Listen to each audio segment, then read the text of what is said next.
Hello hi నమస్తే నేను అరుణ welcome to Aruna's kitchen. ఈరోజు వీడియోలో ఒక టేస్టీ రెసిపీ అంటే రవ్వ పాయసం ఎలా చేయాలో చేసి చూపిస్తాను. వీడియో స్కిప్ చేయకుండా ఫుల్ రెసిపీ చూడండి. షార్ట్ టైంలో మంచి స్వీట్ రెసిపీ అన్నమాట రవ్వ పాయసం అనేది.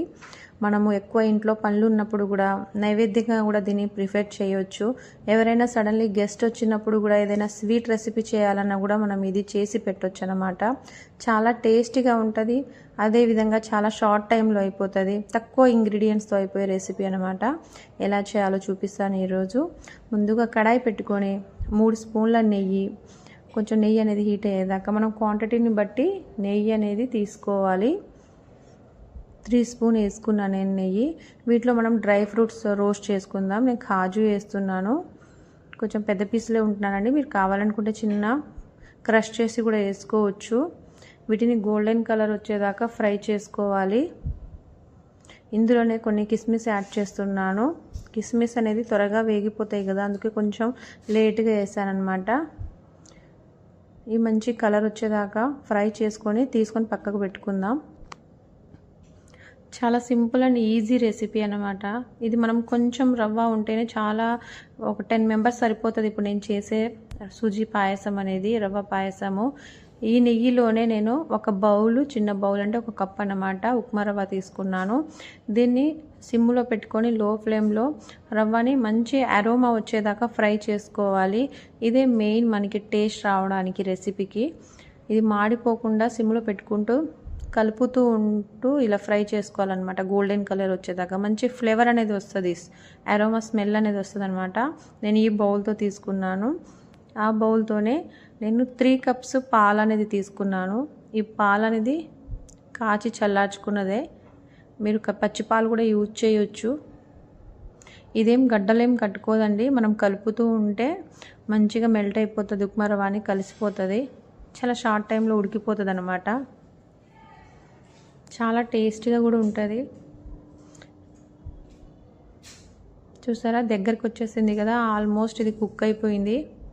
దీన్ని మనము కొంచెం బాగా పల్చగా ఉంచాలన్నమాట. చల్లారాక కొంచెం దగ్గరకు వచ్చేస్తుంది రవ్వ పాయసం అనేది. నేను 3 కప్స్ పాలు తీసుకున్నాను కదా, అలానే 2 కప్స్ వాటర్ తీసుకున్నాను. ఈ ఆల్రెడీ మనకి రవ్వ అనేది మొత్తం ఉడికింది. ఇది జస్ట్ మనకి పల్చగా అవ్వడానికి అన్నమాట, పాయసం లాగా. చూసారా, ఆల్మోస్ట్ రెడీ అయిపోయింది మనది రవ్వ పాయసము. చాలా ఈజీగా మనం చేసుకోవచ్చండి. పూజలప్పుడు కూడా మనకు ఎక్కువ టైం ఉండదు కదా, నైవేద్యానికి కూడా ఇది ప్రిఫర్ చేయవచ్చు. నేను 1.5 బౌలు షుగర్ తీసుకున్నాను, పంచదార అనేది. నేను 1 కప్పు రవ్వ తీసుకున్నాను కదా, అలానే మిల్క్ 3 కప్పులు, వాటర్ 2 కప్పు, టోటల్ 5 కప్స్ తీసుకున్నాను. దానికి సరిపడా 1.5 కప్పు షుగర్ అండి. ఇది పర్ఫెక్ట్గా సరిపోతుంది. మరీ ఎక్కువ స్వీట్ ఏం లేదు, బాగుంటుంది. ఇలా ఎలాచీ పౌడర్ యాడ్ చేసుకున్నాను కొంచెం. మీరు కావాలనుకుంటే షుగర్ అనేది కూడా కొంచెం యాడ్ చేసుకోవచ్చు, కానీ ఇది కరెక్ట్ సరిపోతుంది.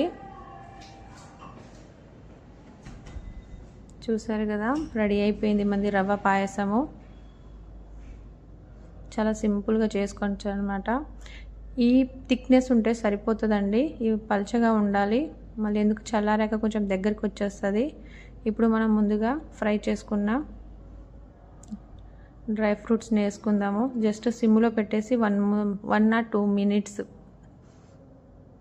అలా ఉంచేసానమాట స్టీమ్కి. అది మొత్తం పర్ఫెక్ట్గా కుక్ అయిపోయింది. మీరు కావాలంటే కుంకుమ పువ్వు కూడా యాడ్ చేసుకోవచ్చు, కొంచెం కలర్ రావడానికి. నేను అదేం వేయట్లేదు, న్యాచురల్గా చేస్తున్నాను. చూసారా, రెడీ అయిపోయింది కదా మంది. ఇప్పుడు మనం దీంట్లో ముందుగా డ్రై ఫ్రూట్స్ వేయించుకున్నాం కదా, అవి వేసుకుందాము. మీరు నెయ్యి కావాలనుకుంటే కూడా ఎక్స్ట్రా 1 స్పూన్ నెయ్యి అనేది వేసుకోవచ్చు.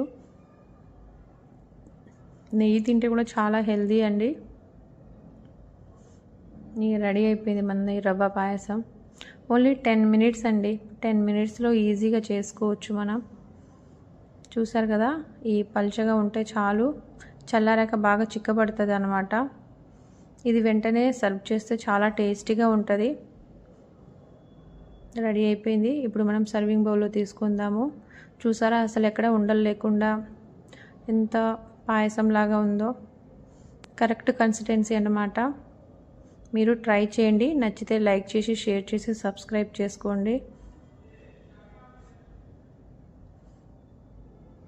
చూసారు కదండి, ఈజీగా చేసుకోవచ్చు మనము. చూసారా, ఫైనల్ అయిపోయింది. బాయ్ అండి.